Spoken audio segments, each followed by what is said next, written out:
नमस्कार श्रोता बंधु मु आपणकर प्रिय टिकिना एबे समय आसीछि 2021 वर्ष को विदाय देबाको कहबाकू तो बहुत कष्ट लागुछि तथापि कहूछि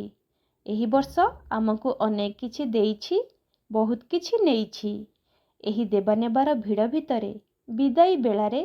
सांप्रतिक समयर चाकचक्यर परदा तले व्यस्तबहुल जीवन भितरे हजि जाइथिबा किछि स्मृति बखाणुछि कविता माध्यमरे। सरी सरी आसिलाणी समयर डोरी सरी सरी आसिलाणी समयर डोरी किछि क्षण मध्य से जे जीव पर करी केतेकंकु देइछि जे आनंदरे भरी मते से तो कंदाइछि दुख कष्टे मारी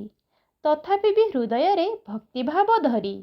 तथापि भी हृदय रे भक्तिभाव धरी मन खोली गाउछि हरि हरि हरि किछि नुआ किछि शिक्षा संगे थिला आनी किछि कथा किछि व्यथा देइथिला बुणी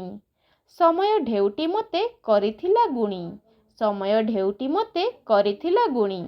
भूली जाई संपर्क को उंचा कली बाणी क्षमा करी देव मते सबु नर नारी मन खोली गाई जीवा हरि हरि हरि रहुछि नमस्कार।